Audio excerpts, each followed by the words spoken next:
আসসালামু আলাইকুম ভিউয়ার্স, আপনার ভিডিওতে দেখতে পাইতে আছেন একটি বল গেট। আমরা বাংলা ভাষায় যাকে বলি বল গেট। এই বল গেটটি দিয়ে বালু আনা হয় সেই চাঁদপুর থেকে। আমাদের জাহাজ চলাচলের জন্য এই বল গেট খুব রিস্কি। তারা কোনো আইন ফলো করে না, তারা তাদের মন মতো চালায়। তারা তাদেরকে বললেও তারা উল্টো রাহ করে। এটি নদী দুর্ঘটনার জন্য একটু বিপজ্জনক। এদের জন্য একটু সাবধানে চলাচল করতে হয়।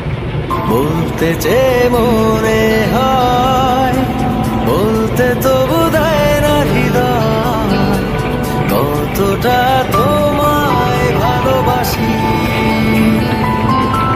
চলতে গিয়ে